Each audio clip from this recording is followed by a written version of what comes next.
सन 1494 ईस्वी में तुर्कमान कबीले से आए कारा के सुल्तान कुली को बहमनी सुल्तान मोहम्मद शाह लश्करी ने सिर्फ कुतुबुल मुल्क का ओहदा ही नहीं दिया, तेलंगाना का तरफदार भी बना दिया, गोलकुंडा की जागीरदारी भी दे दी। सुल्तान कुली एक बहादुर सैनिक था, योग्य शासक था, कुशल भवन निर्माता था। ईरान के हमादान से ऊंची मीनार, बड़े दरवाजों की तस्वीर मन में बसाए हुए हिंदुस्तान आया था, एक चट्टानी इरादे के साथ, और उसी की झलक देखने को मिलती है गोलकुंडा के विराट किले में। यहाँ का हीरा बाजार दुनिया भर में मशहूर हो गया। गोलकुंडा की बाहरी दीवार का मुख्य प्रवेश द्वार, अंदर रिहायशी इलाका भी है और किला भी। पुराना नाम नहीं मालूम। औरंगजेब ने 1687 ईस्वी में दिया नया नाम, फतेह दरवाजा।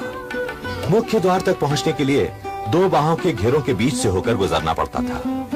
ऊपर निगरानी के लिए रहते थे पहरेदार।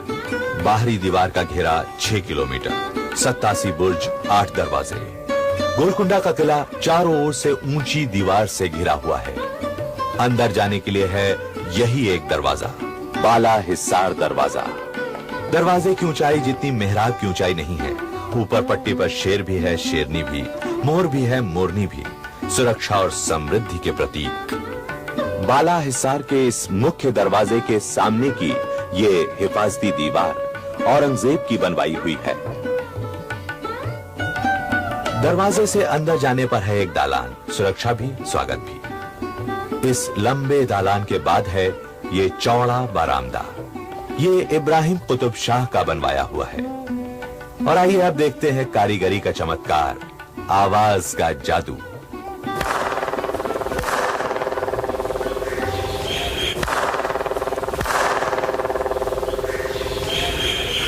आवाज का ये इशारा 435 फीट दूर उस बारादरी पर साफ साफ सुना जा सकता है।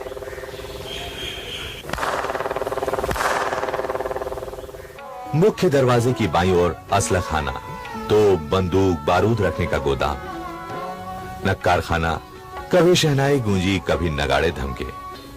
आइए अब बारादरी की ओर चलें। सामने कचहरी और दोनों ओर पहरेदार। इस दुर्ग को बनाने के लिए पहाड़ के पत्थरों को काटा नहीं गया। वे जिस अवस्था में भी थे, दीवार बनाने के लिए उनका इस्तेमाल कर लिया गया। ये 362 पत्थर की सीढ़ियां 3 मोड़ों से गुजरती हुई ऊपरी सिरे पर बारादरी तक ले जाती हैं। अनाज रखने का भांडार, भंडार से बाहर जाने पर थोड़ी ही दूर पर है अंबर खाना, यानी सामान रखने के लिए जगह। इब्राहिम कुली कुतुब शाह ने 1560 में बनवाई थी ये मस्जिद। बाल हिसार के अंदर है ये देवी मंदिर, पुराने काकतीय दुर्ग की स्मृति। कुतुब शाही सुल्तानों ने इसे तोड़ा नहीं। ये उनकी धार्मिक समन्वयक दृष्टि का ठोस सबूत है। दीवाने खास, जहां सुल्तान और वजीर, ऊंचे ऊंचे अधिकारी सलाह मशवरा करते थे, नीति निर्धारित करते थे। बारादरी की ऊपरी छत इस इलाके की सबसे ऊंची जगह, जहां से दूर दूर तक चारों तरफ निगरानी रखी जाती थी। फरियाद है, फरियाद है। जी हां, यही है दाद महल। कहते हैं यहां फरियादी खड़ा होता था और दूर ऊपर ओट में सुल्तान बैठे रहते थे। और फरियादी की सिर्फ फरियाद ही नहीं, बल्कि उसके दिल की धड़कन भी गूंजकर ऊपर सुल्तान तक पहुंच जाती थी। देखिए, हर फैसले के बाद जब सुल्तान दीवाने खास यानी बारादरी से दौलत खाना आलिया की ओर लौटते थे, तो यही होता था उनका रास्ता। दोनों तरफ पहरेदार और इस दालान में किला कोतवाल। बारादरी के दूसरी ओर से रिहायशी इलाके में जाने के लिए हैं 280 सीढ़ियां, और यहां से शुरू होता है रिहायशी इलाका। महलों में पानी पहुंचाने के लिए पानी को नीचे से पहले 350 फीट तक 3 फारसी रहट से उठाया गया।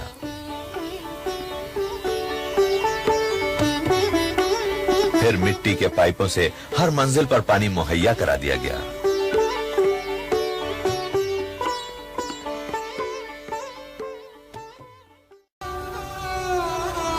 और यह है रानी महल के भीतर की जनाना मस्जिद। हरम में रहने वाली बेगमों शहजादियों के लिए छत पर यह खूबसूरत बागीचा बनवाया गया था। 5 फव्वारे थे यहाँ और दुनिया भर से चुन चुन कर बेशुमार फूल लाकर यहाँ लगाए गए थे। ये था शाही हम्माम, जहां कभी सिर्फ रानियां महारानियां स्नान करती थी। और ये थे मिट्टी के बने 2 पाइप, जिनके जरिए गर्म पानी और ठंडा पानी इस हौज में आकर मिल जाता था। नहाने का पानी इस रास्ते से होता हुआ बाहर निकल जाता था। यानी ये था तुर्की हम्माम। सिंगार कोठा, मेहंदी, काजल, संदल, मिस्सी और खुशबूदार तेल की मिली जुली खुशबू फजाओं में बिखरी रहती थी। बेगमें यहां साज सिंगार करती थी। कभी इसे रानी महल कहा गया, कभी रंग महल। हरम था, हजारों बेगमें शहजादियां रहती थी यहाँ। बेशकीमती लिबास थे, जेवर थे, लजीज खाने थे। यह है खिलवत, सुल्तान का ख्वाबगाह। यहां सुल्तान और कोई नहीं, सिर्फ सुल्तान रहते थे।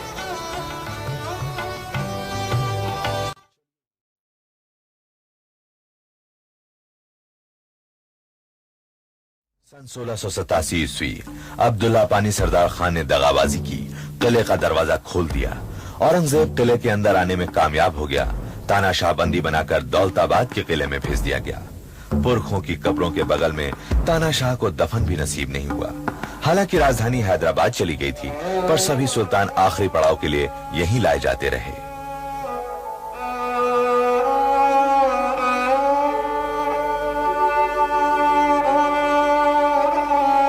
मुगलिया गोले बारूद ने हिफाजती दीवारों को, ऊंचे बुर्जों को, नाजुक महलों को मिट्टी में मिला दिया। छत के बागीचों को उजाड़ दिया। अब तो न महल हैं, न हम्माम, न झरोखे, न दरवाजे। फालिज ज़दा की तरह खड़ी हैं चंद बदरंग टूटी गिरती दीवारें। इतिहास की किताब के चंद फटे जले पन्ने।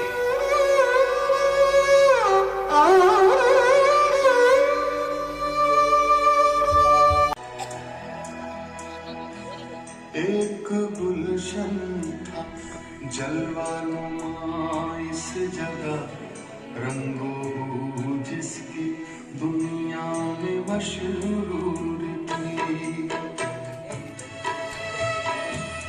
एक गुलशन था जलवानुमा इस जगह, रंगों जिसकी दुनिया में मशहूर थी। बेगमों की हंसी गूंजती थी यहाँ, शाह की शान और शौकत में भरपूर थी। ताज की शक्ल में जब तलक ये किला, गोल घूंडा की अजमत करेगा बयां, मिट सकेगी नहीं शान मुल्के तकन, मिट सकेगा नहीं उसका कोई निशान। एक गुलशन था जलवानुमा इस जगह, रंगों जिसकी दुनिया में मशहूर